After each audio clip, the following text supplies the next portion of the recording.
The LA Kings finalized their roster and are ready for the start of the regular season. We discuss that and more on this edition of Locked On LA Kings.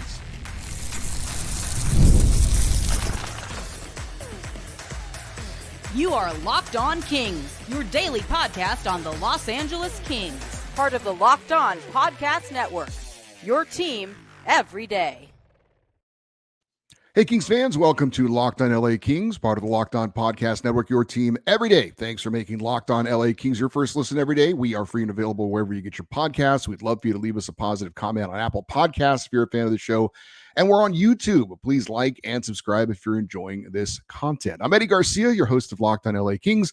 I've worked in sports media for the past 30 years, 20 plus years at the Fox Sports Radio Network. I'm also co-host of the Puck Podcast, the weekly NHL review show that's been putting out content for the past 18 years, and a passionate LA Kings fan for over 30 years. Today's episode is brought to you by FanDuel. Place your first $5 bet, and you'll get started with $200 in bonus bets guaranteed. Visit FanDuel.com to get started.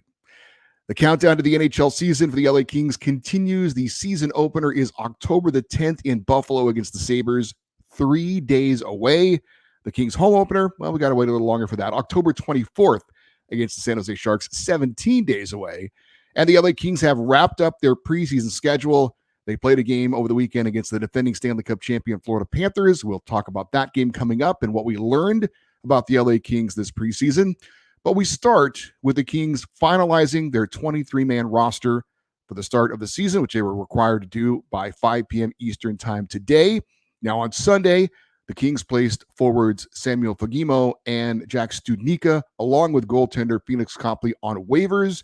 No other team claimed any of those players off of waivers, so they have been reassigned to Ontario, the Kings' AHL affiliate. The Kings also placed defenseman Drew Doughty and forward Arthur Kaliev on injured reserve in the anticipation that they were going to be placed on long-term injured reserve, which would give the Kings, who are slightly over the salary cap, some cap relief and make them cap compliant. So the 23-man roster is now set.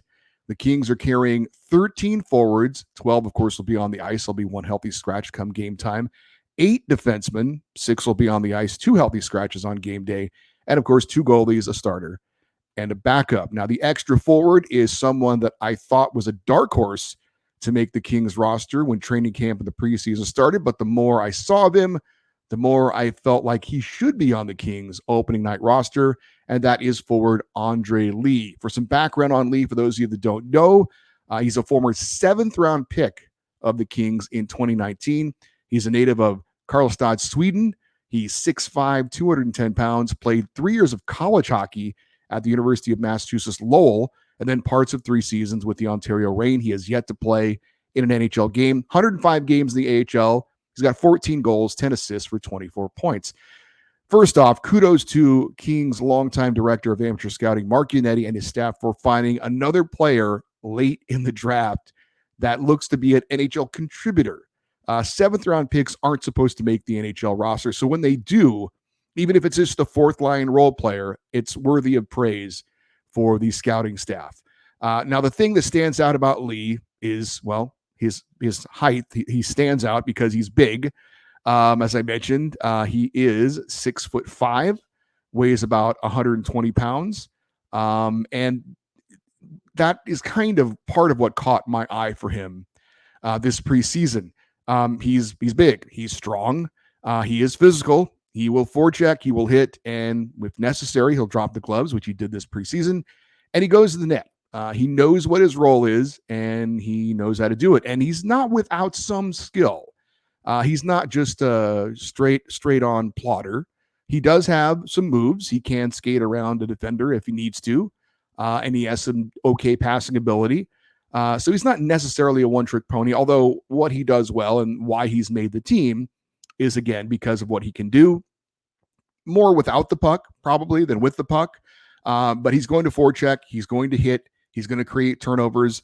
And if he can get shots on goal, he's going to crash the net and make things uncomfortable for defenders and for goaltenders. And when you're talking about a 4th-line role player who's going to get limited minutes, you want them to try and make as big of an impact as possible in those few minutes, and being able to throw a check and get in front of the net. Those are things that are relatively easy to do. and you can make an impact.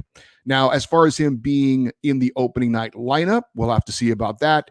We're pretty sure Alex Turcotte is going to center the fourth line. Then there's three wingers to choose from: Andre Lee, Akil Thomas, and Trevor Lewis. Who will be the two of the three will be determined.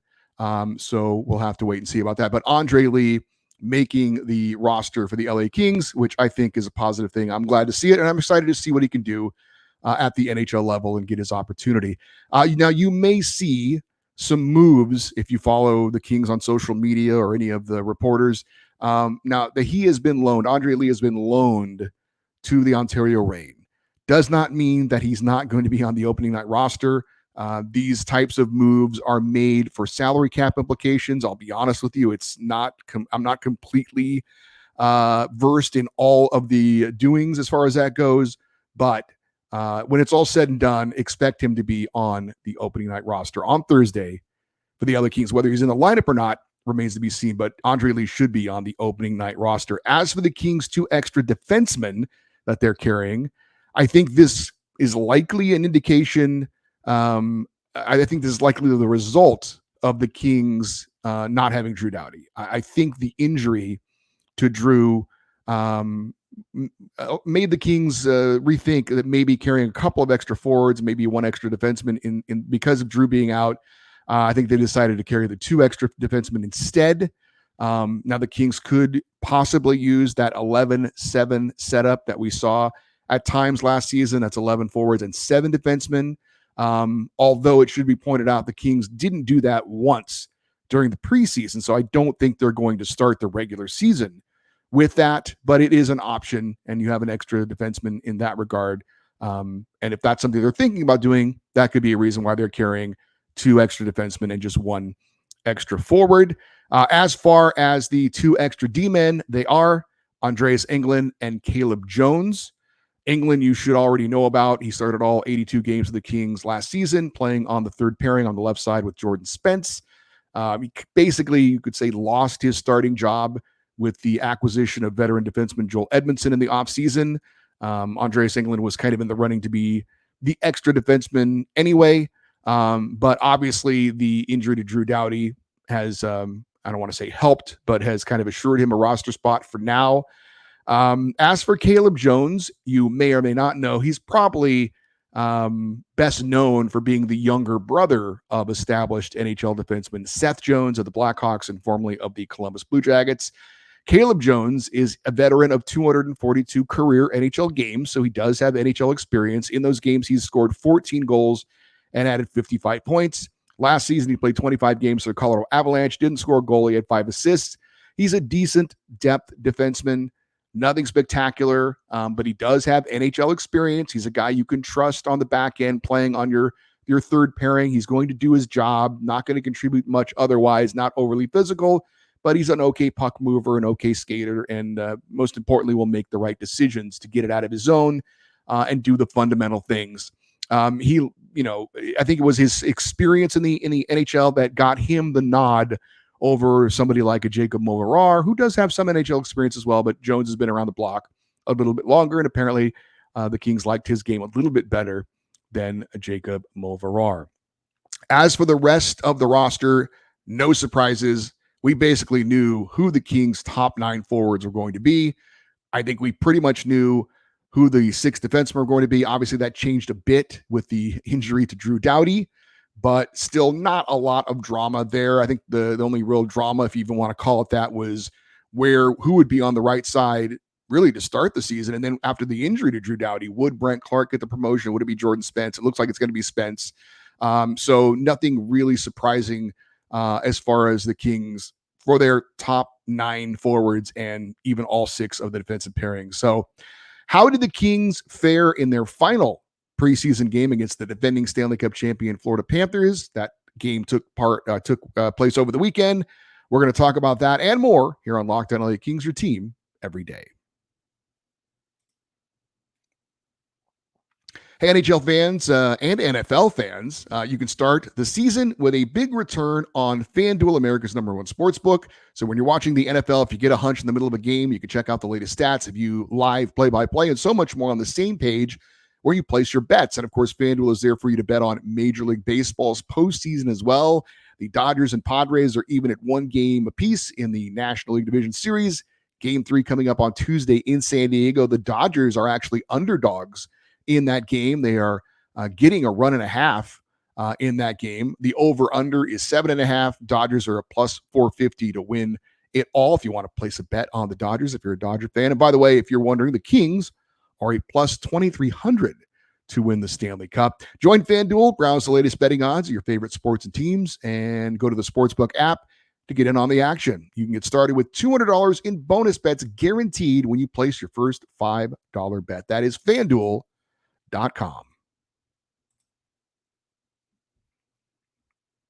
All right, so the Kings wrapped up their preseason schedule with a game against the defending Stanley Cup champion Florida Panthers, who started a lot of their big stars as they were playing one of their final tune-ups. I believe their final tune-up before the start of the regular season for them.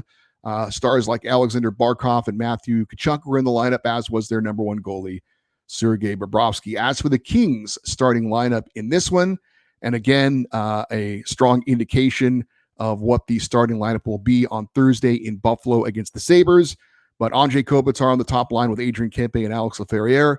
Philip Deneau centering the second line with Trevor Moore and Tanner Jeannot. Quentin Byfield centering the third line with Kevin Fiala and Warren Foegele. Alex Turcotte centering the fourth line. The wingers in the final preseason game were Andre Lee and Trevor Lewis. As far as the defense, Mikey Anderson and Jordan Spence for the second straight preseason game were the top pairing. Vladislav Gavrikov and Kyle Burrows, the second pairing with Joel Edmondson and Brant Clark as the third pairing. The goaltenders, Darcy Kemper getting the start in the final tune-up for the Kings, and David Riddick serving as the backup. As for the game, the Kings would take a 1-0 lead in the first period on a Philip Deneau goal, which got a good response from the crowd there in Quebec, the native Quebecer getting on the board. Trevor Moore making a nice pass to the point. Vladislav Gavrikov put a shot towards the net, and Deneau would score on a deflection from the high slot to make it 1-0 Kings. Unfortunately, Florida would tie it up and then take the lead on a pair of power play goals. The first one, Trevor Lewis was out there on the PK, and he let one of the Panthers' top players, Alexander Barkov, kind of get behind him to score. The second Florida power play goal was a shot, I believe, intentionally off the end boards. The rebound came to the side of the net to Anton Lundell, who very skillfully batted the puck into the net to make it 2-1. That was at the score after one period. Second period, the Panthers extended their lead to 3-1. Florida would score on a somewhat similar goal as the Kings' goal, a deflection on a point shot in the high slot that beat Darcy Kemper. Third period, LA would make it a 1-goal game on a great individual effort from Quentin Byfield. Just as a Kings penalty was expiring, Q skated through a couple of Panthers defenders around the goalie and then instinctively threw the puck to the front of the net where he thought one of his teammates would be, or maybe he knew Trevor Moore was going to be there, but he was all alone, basically put it into an empty net to make it 3-2. We'll talk more about Quentin Byfield in a minute. The Kings would then pull goaltender Darcy Kemper for the extra attacker, trying to tie it up in the final moments, but the Panthers would score into an empty net to skate off with a 4-2 win. Now, the stats in this game, as is the case in some of the preseason games, incomplete. We don't know the face-off stats, the hits or the block shots. As far as shots on goal, though, the Kings outshot the Panthers 28-15. Second straight game, the Kings held their opponent to under double-digit shot on goals in all three periods. They did it against the Bruins as well. So the Panthers had 5 shots on goal in the first period, just 1 shot on goal, 5-on-5. They had 6 shots on goal in the second period and just 4 shots on goal in the third. The special teams obviously were the difference in this one. Florida was 2 for 2 on the power play, and the Kings were 0 for 3. What did Kings head coach Jim Hiller have to say about this final preseason game for the Kings and kind of the preseason in general? Well, he would go on to say, quote, "I thought we executed way better tonight than versus Boston. I think you could say special teams, we want to be a little bit better, but 5-on-5, we were really good. I think we feel like we got accomplished what we needed to get accomplished in training camp. I think that's probably pretty clear to anybody who watched," end quote. So clearly Jim Hiller, pretty satisfied with the effort in the final preseason game, and overall this preseason training camp, pretty happy with what the Kings have done. We'll talk more about that coming up in just a bit. But I agree with Jim Hiller on both respects. But in this game in particular, I thought the Kings largely controlled the game, Didn't, though, get a lot of high quality scoring chances. They did lose the special teams battle. I thought goalie Darcy Kemper, I didn't think any of the 3 goals he allowed were soft goals. 2 deflections and 1 a poor job of coverage by a teammate. And 2 of the 3 goals were on power plays for the opponent. So good enough effort from Darcy Kemper. Didn't have a real problem with what he played. As far as what I liked in this game, got to start with Quinton Byfield. The assist he had on the Trevor Moore goal was very nice. Anyone who saw it would understand. If you didn't see it, again, just Quinton Byfield showing great hockey sense, showing great skill, showing more and more confidence with every passing game. And I think showing his experience as well. He is just instinctively very creative, fun to watch. And I got to say, when I see Q get the puck on his stick with speed, I get pretty excited. Probably a little bit more excited than any other Kings player right now, which is, it's great to see. It's great to see how he's growing. And I think the excitement around Quinton Byfield is legitimate. I don't, not saying he's going to be an elite player this year, but it really feels like he's on his way to being that kind of a player. And I don't think that's overstating it too much. And I'm really, really excited to see what Quinton Byfield does this season. Another player I think a lot of us are excited about is Brandt Clark. I thought in this game against the Panthers, he was the most comfortable and confident he's been this preseason, and certainly confidence is not something that he lacks. I thought he looked a little bit more creative in this game. There was one play where he jumped up in the rush, and I thought it was another forward, the way he handled the puck and the way he was moving, until I realized, oh, that's Brandt Clark jumping up in the play. And it's just like, you can tell, no disrespect intended, when Vladislav Gavrikov or Mikey Anderson or somebody like that jumps up in the play, you can tell, oh, that's a defenseman. And then guys like Joel Edmondson are probably not going to do it. And Jordan Spence, he can do it, but he doesn't look to do that too much. Clark really stands out as a guy who wants to do that. And it will not be unusual to see him jumping up and being part of a 3-on-2 or something like that. So again, there's going to be growing pains. He's going to try at times to do too much because he knows what his skill is, and he knows what he can do.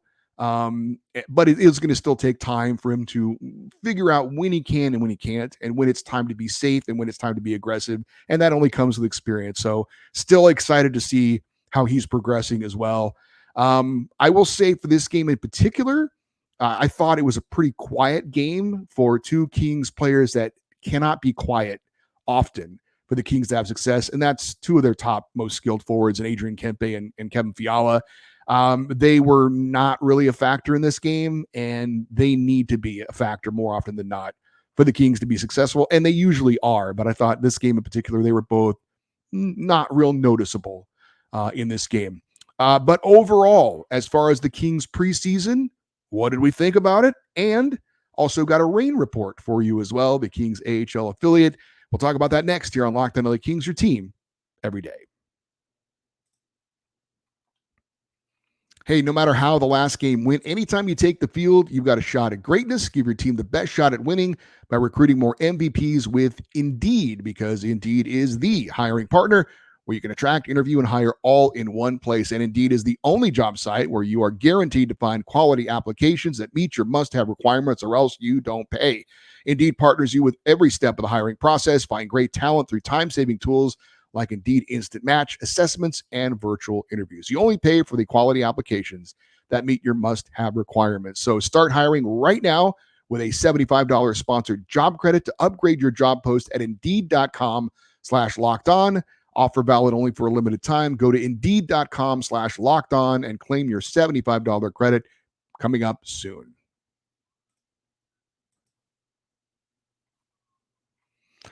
All right, so we talked about the Kings' final preseason game. As for the preseason overall, I thought it was a pretty solid showing for the LA Kings. Now, I don't think the record is necessarily that important, although, look, anytime you take the ice, you want to win, and maybe it's a little more important for a team under a new full-time head coach where you're implementing new players both from the outside and from within the organization. But look, it's always nice to win games. So I don't put too much stock into, well, this team had a good preseason record, so they're going to have a good regular season record. That said, the Kings did go 6-1-1 over the preseason. But I think for me, it was more about how the Kings played rather than the results. LA did score 18 goals in those 8 games. They scored at least 2 games in each of their 8 preseason games. I thought, talking about how they played and who they played with, the new players, I thought were integrated into the lineup pretty easily for the most part. I like the all around game of Warren Fogle. Tanner Jeannot had his moments. I will say I hope to see a bit more physical play from him on a more consistent basis. He kind of had his moments here and there. Darcy Kemper looks solid. I will say Joel Edmondson was okay. I did expect to see a bit more physical play from him, and I really didn't see much of that at all. Maybe he's saving it for the regular season, but around the net, kind of clearing things out. Although there wasn't a lot of that necessarily, but we'll see. We'll see. He was okay. But I did like all the other newer players a lot. Warren Fogle, Tanner Jeannot, Darcy Kemper. The young guys I thought all looked pretty good. And I'm still going to throw Quentin Byfield in there as a young guy because he is young, although he's quickly turning into a young veteran. But I thought Alex Laferriere looked pretty good. Alex Turcotte, I thought, really stood out. Turcotte, I thought, showed a lot of energy and a lot of spark. And he's going to be, I think, one of those really good energized type of guys. For the Kings, he got some second power play unit minutes as well. So he's got skill and he's got the grit to go along with it. And looking forward to seeing how Alex Turcotte does in his first full NHL season. Hopefully stays healthy and then lets the rest just take care of itself. Akil Thomas had one good preseason game. We talked about Andre Lee already. So I thought the young guys did pretty well. Brandt Clark certainly had his moments as well. The special teams for the Kings are still a work in progress. And that's something that needs to be better quickly for the Kings to have success on this long road trip to start the season. Penalty kill was pretty good. Power play, still working on that. I've said it before and I'll say it again. This was an encouraging preseason for me for the LA Kings. Now, I'm not necessarily convinced this Kings team has a deep playoff run in them, but I do feel better about this Kings team being a playoff team, and that's where it starts. And depending on the matchup, maybe this year's Kings team, who's supposedly built more for playoff style of hockey, might have a better shot of at least getting out of the first round. And I think that should be the focus, making the playoffs and trying to get out of the first round. Anything beyond that, to me, is just icing on the cake.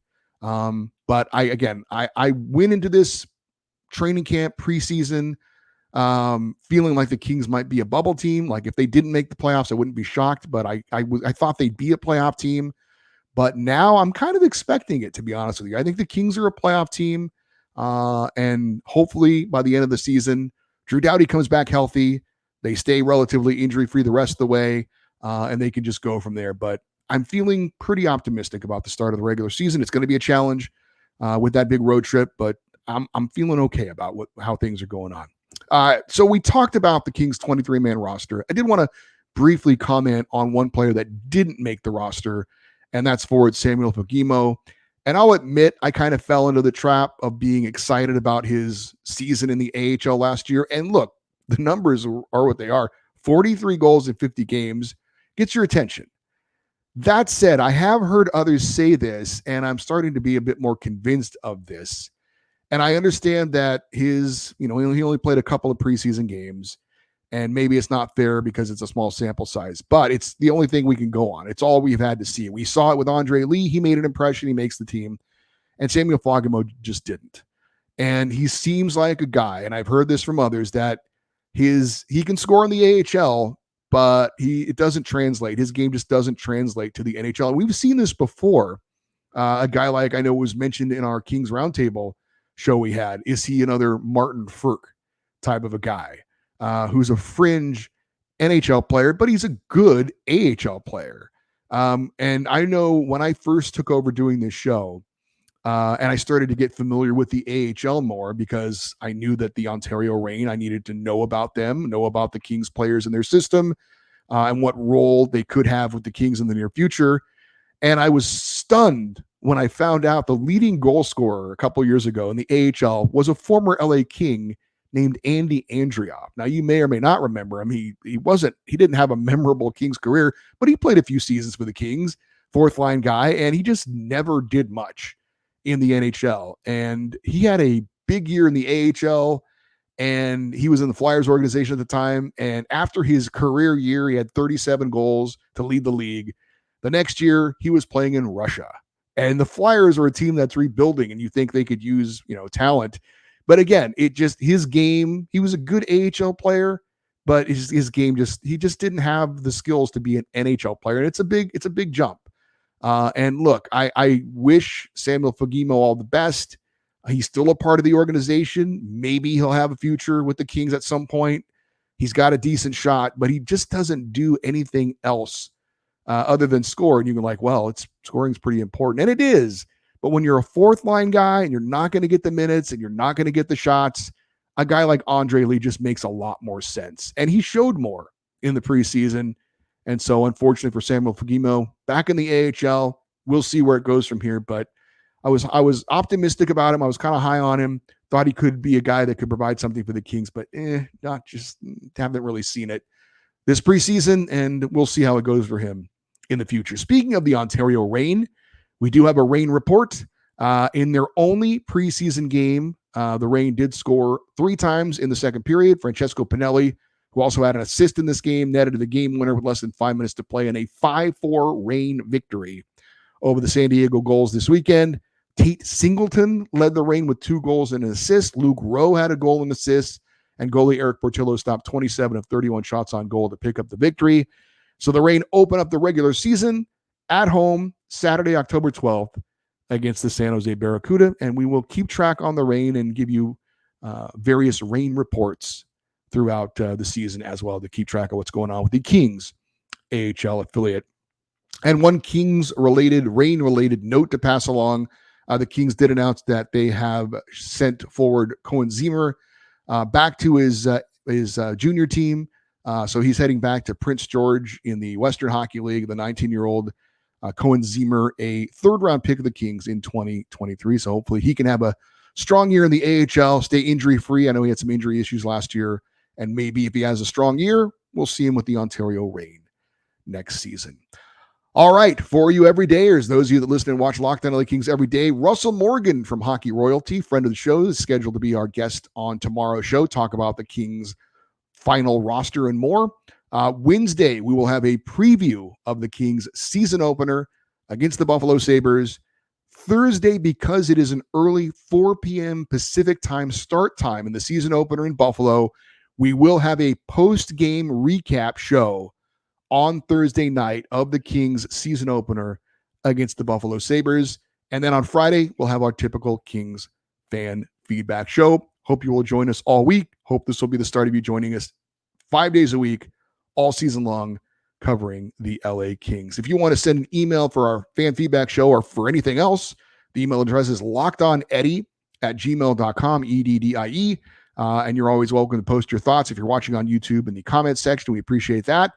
We would love you to stay connected with the show on social media, X, Twitter, Instagram. We are at Locked On LA Kings.